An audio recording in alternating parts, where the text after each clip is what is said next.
Parce que c'était lui, parce que c'était elle. Il y a un an, tout juste, il laissait les clés du parti à sa fille préférée. Et la voilà aujourd'hui, à un niveau que lui, le quintuple candidat, n'avait jamais connu à 40 jours du scrutin. Alors question, la fille serait-elle plus habile que le père? Ou bien les esprits ont-ils changé en France? La dédiabolisation, ça le fait plutôt sourire. Libre, plus libre que jamais même, y compris quand il cite Brasillac, le poète fusillé à la Libération.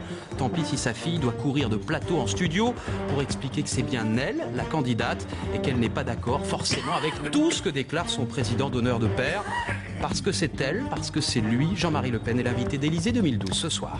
Bonsoir Jean-Marie Le Pen. Bonsoir. On a beaucoup de questions à vous poser, mais d'abord on voulait vous faire réagir sur, je ne sais pas si vous avez vu cette votation en Suisse. 67% des Suisses ont dit non par référendum à 2 semaines de congés payés en plus.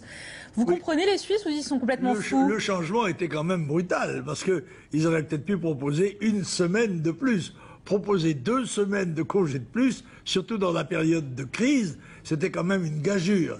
Et je trouve même étonnant que cette proposition ait reçu l'appui d'un tiers des électeurs. Ah oui, vous auriez voté contre? Ah non, je n'aurais pas voté certainement en faveur de cette mesure, non.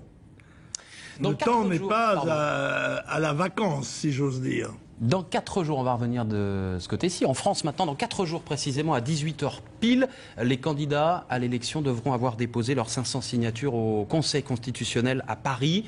Il vous en manque combien ce soir? Écoutez, j'en sais rien, mais je sais qu'il en manque encore et que, bon, nous attendons avec confiance quand même le sursaut républicain d'un certain nombre de signataires possibles, aussi bien députés, sénateurs, conseillers généraux, maires, etc.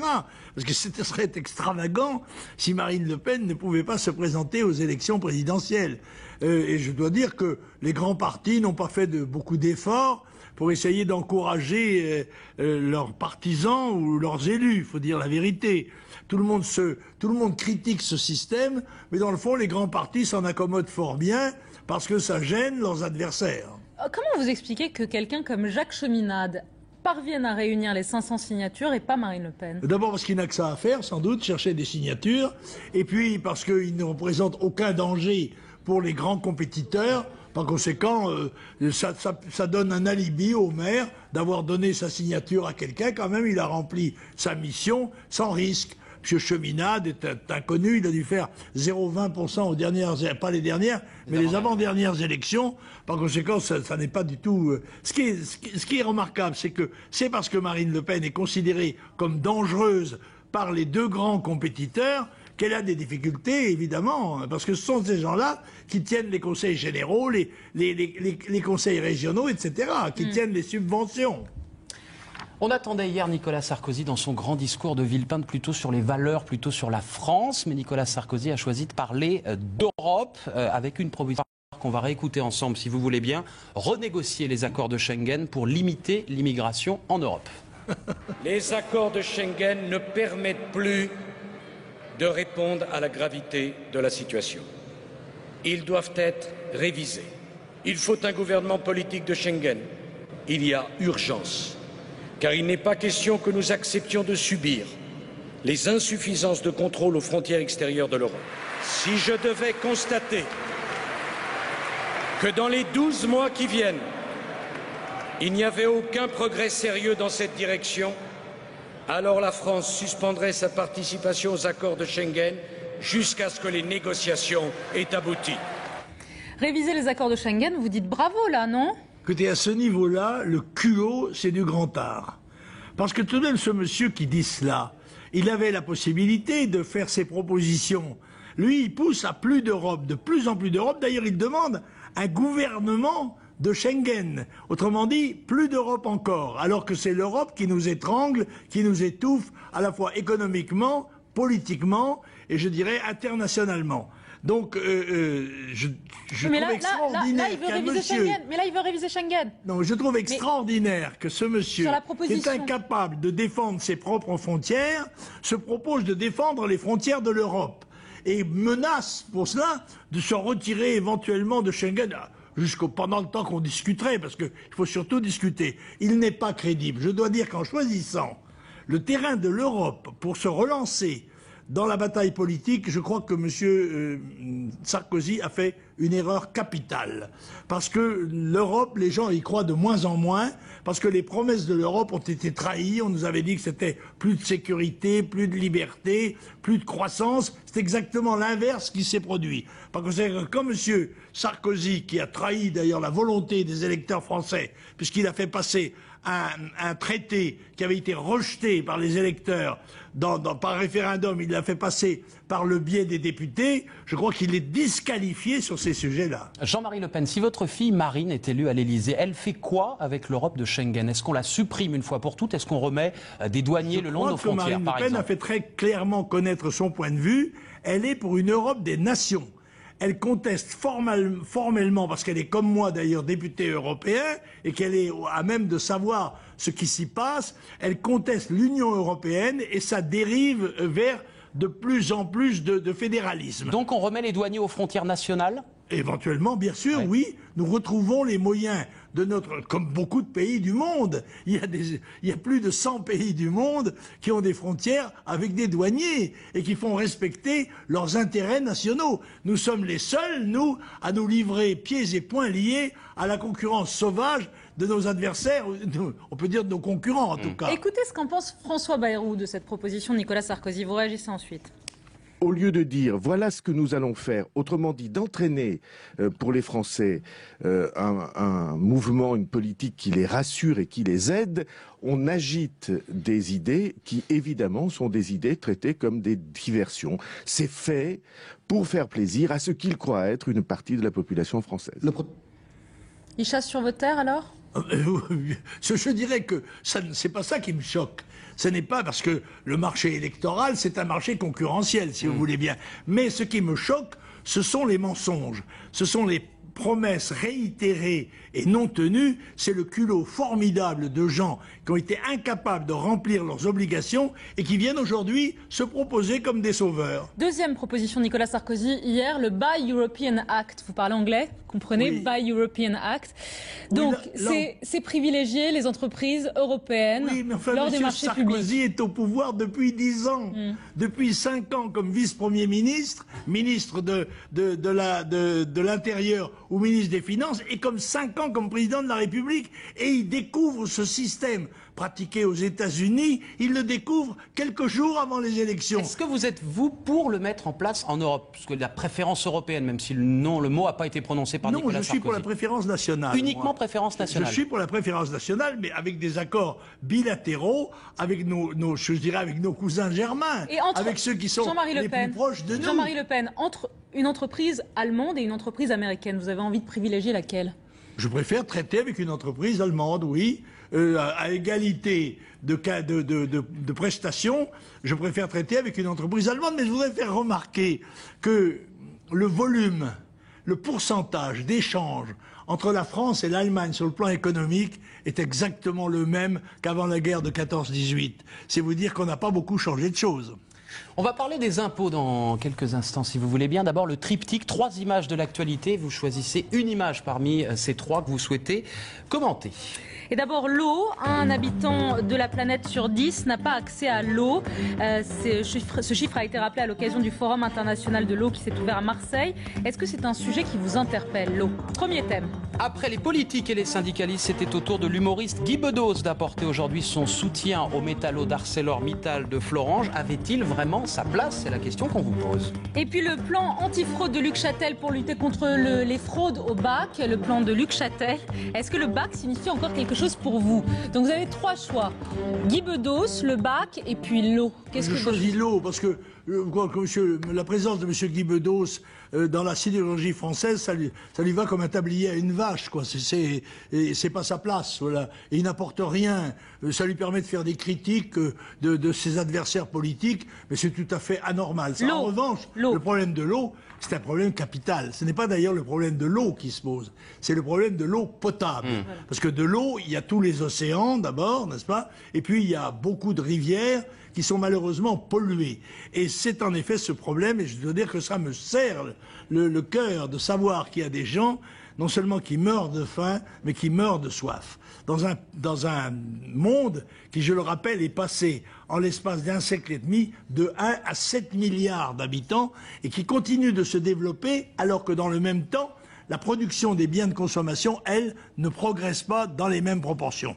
Alors l'eau, c'est vraiment un grand problème. Nous avons la chance, mon Dieu, d'être probablement l'un des pays les mieux partagés dans la répartition de l'eau. Et je dois dire que la carte hydrographique de la France est toujours quelque chose que j'ai trouvé admirable par sa répartition, parce qu'à part 2 tout petits territoires, je crois la Crau, si je me trompe, et le Larzac, eh bien, il y a des rivières partout.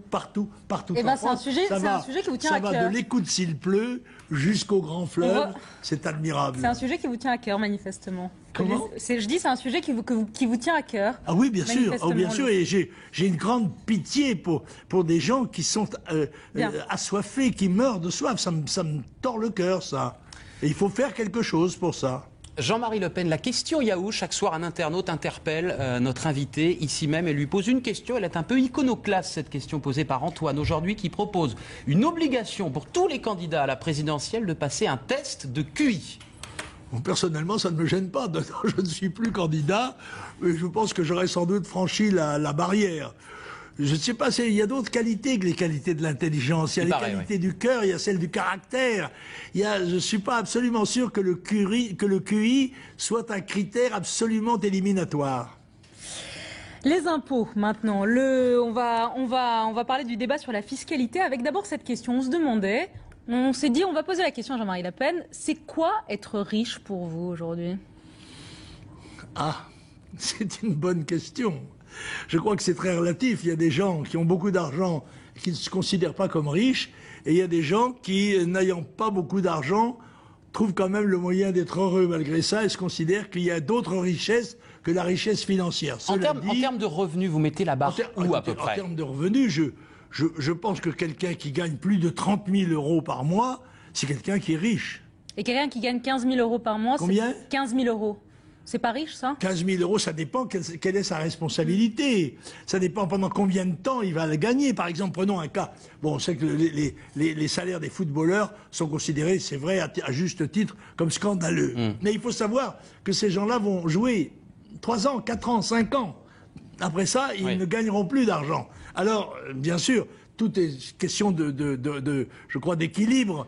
Mais il y a évidemment des salaires, et en particulier dans le CAC 40, des salaires de patrons qui sont tout à fait extravagants, excessifs. Bien sûr, c'est une compétition internationale. Vous vous considérez comme riche ? Non, je ne me considère pas comme riche, non. Et vous estimez que vous payez assez d'impôts ou pas assez d'impôts ? J'ai mon mandat parlementaire. C'est à peu près la ressource principale qui est la mienne. Et vous payez après ça, j'aurai une retraite du même métal, si j'ose dire. Bon, voilà, je suis pas... Vous dites combien ? Comment ? Vous pouvez dire combien Ah ben, je crois que c'est 6 000 euros par mois, je crois. C'est quelque chose, 6 500 euros par mois.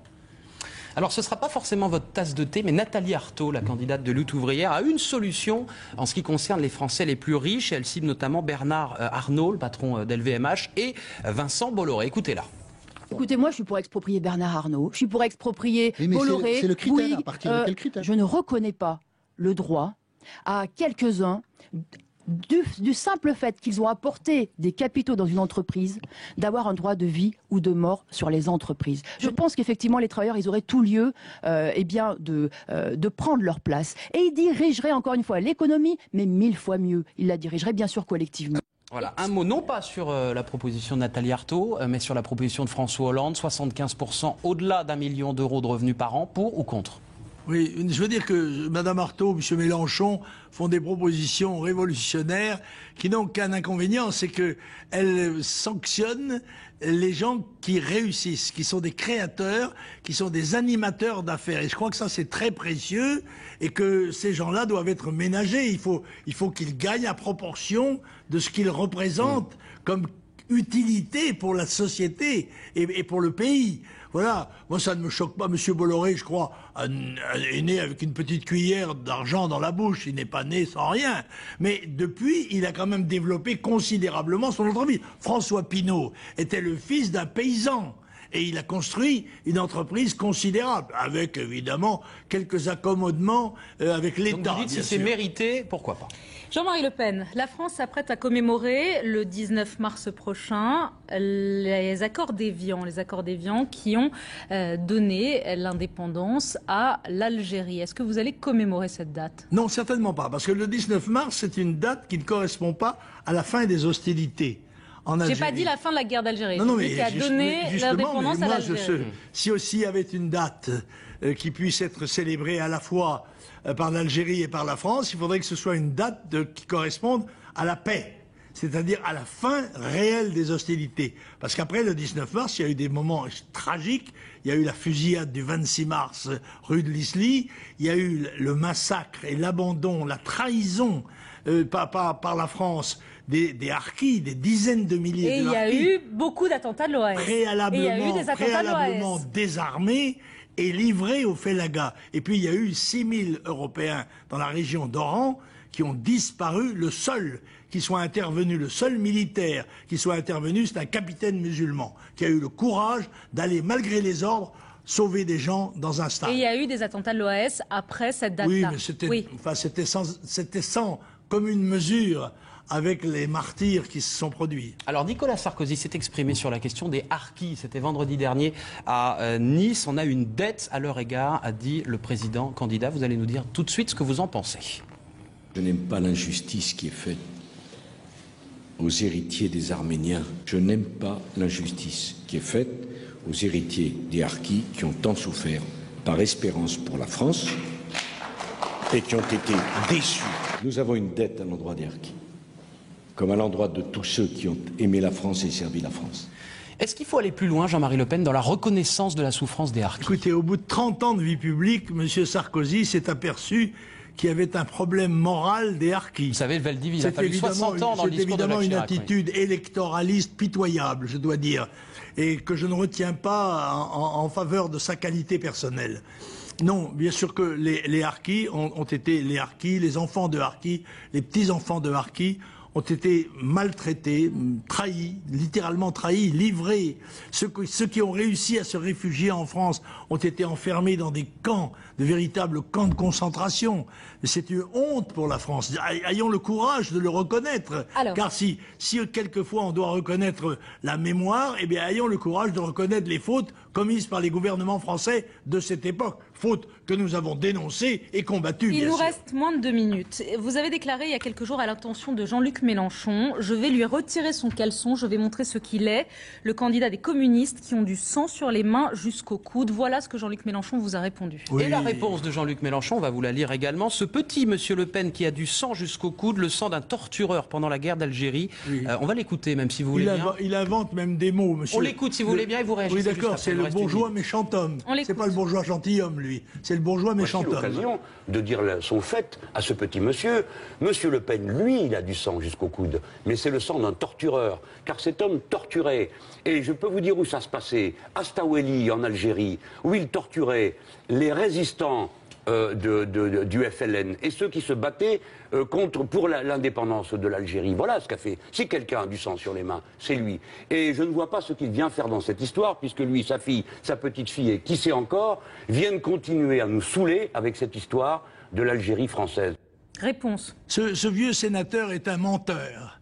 C'est un menteur que je poursuis devant les tribunaux et que je ferai condamner pour diffamation. Pourquoi il vous ce a qu'il diffamé, affirme là, c'est un mensonge qui a déjà été jugé plusieurs fois, et en recommençant, il se croit à l'abri parce qu'il est candidat à l'élection présidentielle. Il lui en cuira, bien sûr. Est-ce que vous avez envie de débattre avec Jean-Luc Mélenchon? Mais je lui ai proposé, il s'est dégonflé lamentablement, bien sûr.